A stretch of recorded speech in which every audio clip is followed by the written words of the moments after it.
Ini ada pakai salak apa ini, Pak? Pondok. Salak pondok. Iya. Khas Sleman ini ya, Pak? Khas Sleman. Ini salak pondok khas Sleman. Pertama kita kupas, dipisahkan antara kulit salak sama bijinya. Terus ini setelah dioncei terus dipisahkan. Apa memisahkan antara kulit dan dagingnya ini, Pak? Ya. Kulit arinya nggak dibuang? Enggak kita buang. Biar apa tujuannya itu, Pak? Soalnya sebetulnya gizinya itu ada di ini kulitnya ari ini. Iya. Nah, sebetulnya gizinya ada di situ. Makanya enggak kita buang. Nah, ini kan biasanya arinya, sebetulnya orang makan salak itu sebetulnya ininya itu malah jangan dibuang. Kadang-kadang ya dontai gini loh. Iya. Nah, dontai gini itu sebetulnya malah salah. Itu jadi banyak khasiatnya di arinya itu. Untuk menganukan pencernakan, untuk memperlancar membuang air besar. Nah, itu.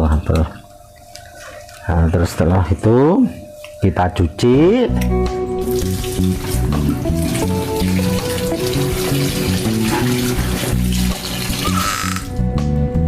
Berapa kali nyucinya, Bang? 3 kali. 3 kali. Ya.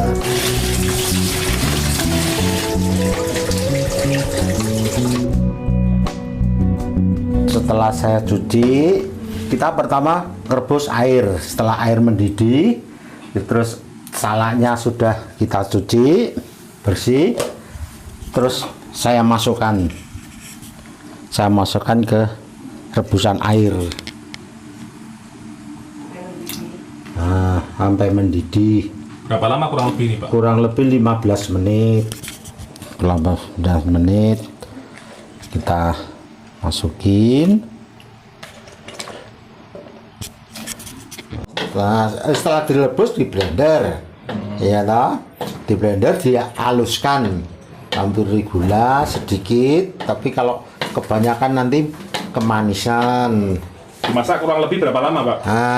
Dimasak kurang lebih ya 1 jaman. 1 jaman ya? Ya, sampai kering, Mas. Assalamualaikum warahmatullahi wabarakatuh. Nama saya Eis Yopi.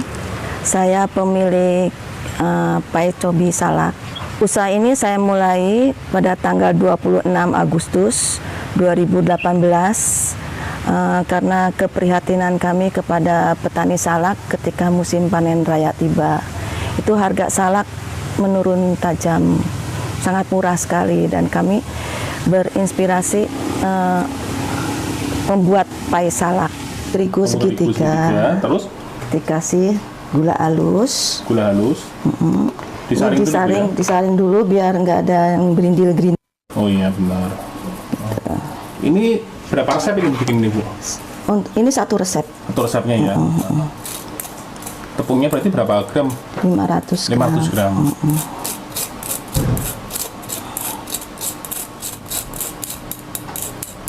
Terus dikasih susu. Dikasih apa ini?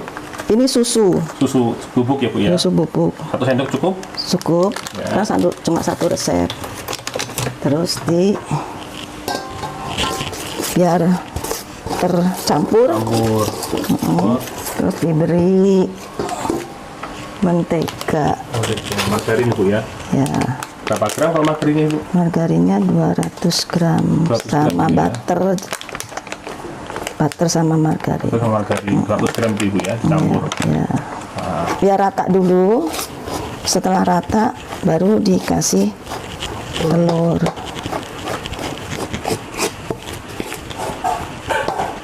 Wangi. Iya. Ini pakai Wisman, Mas. Oh, jadi butternya pakai Wisman ini, Bu ya? Iya. Wah, ini butter mahal nih. Pasti enak rasanya, Bu. Ini diaduk sampai apa nih, Bu? Sampai tercampur. Ini kan belum tercampur tuh, Mas. Nah, udah tercampur, baru dikasih telur. Berapa telur, Bu? 1. Cukup 1 ya, Bu? 1. Ini kalau pakai alat mixer bedanya apa, Bu, sama pakai ini? Ini enak pakai ini ya Mas, soalnya biar katanya bergerindil. Terus saya baru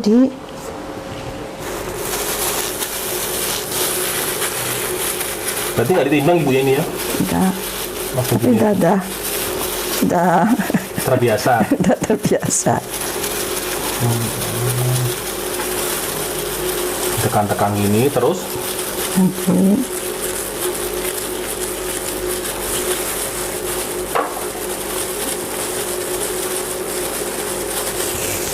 Nanti Mas ini di terigu. Terigu. Biar nggak nempel Mas. Saya ini kan ada cetakan sendiri.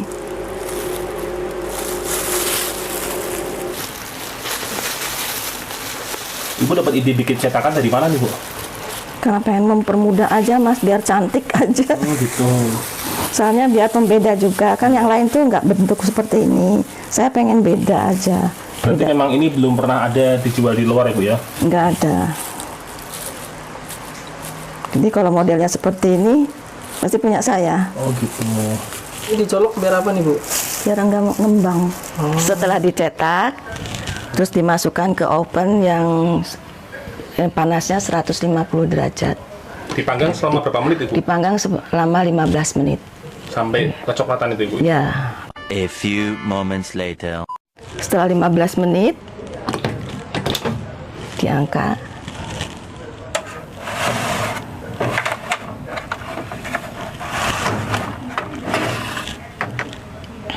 Bu ini hasilnya kuning kecoklatan ini Bu ya? Ya.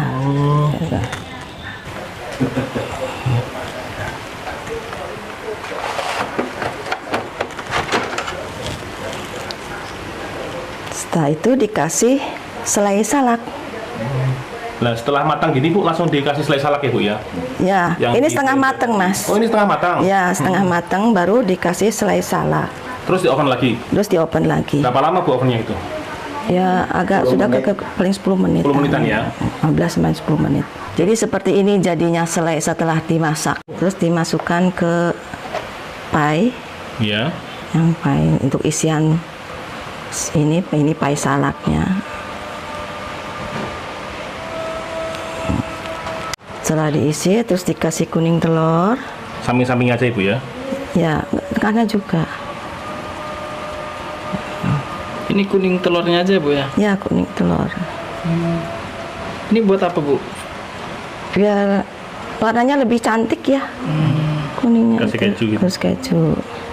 Seperti ini.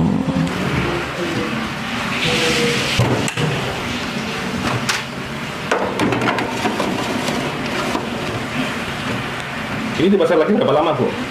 Paling 15 menit. 15 menit aja ya? Suhunya? Suhunya 160-150.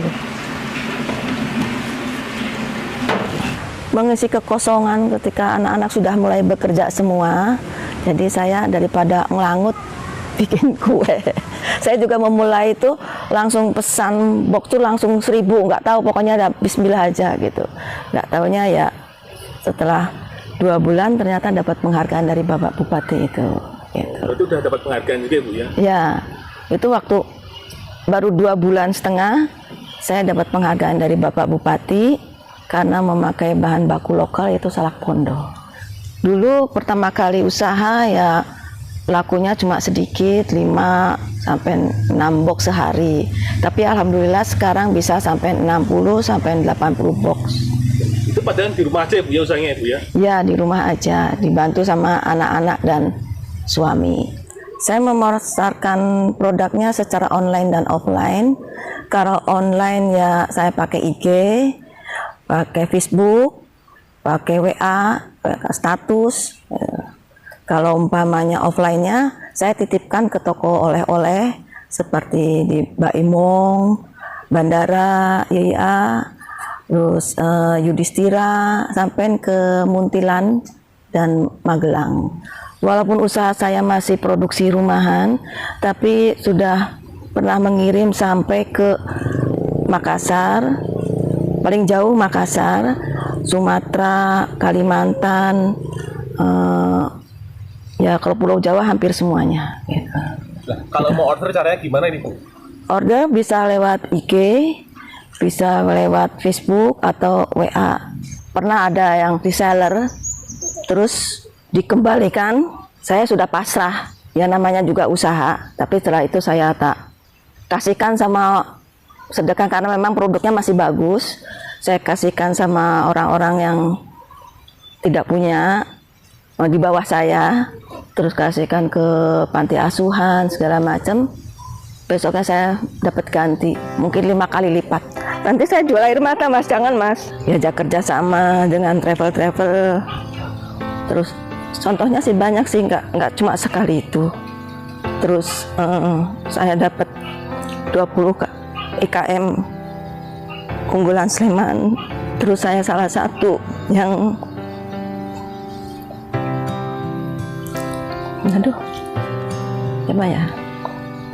yang berdialog langsung dengan Bapak Sandiaga Uno. Sebenarnya kejadian-kejadian itu banyak sekali. Itu gak disangka-sangka itu ya?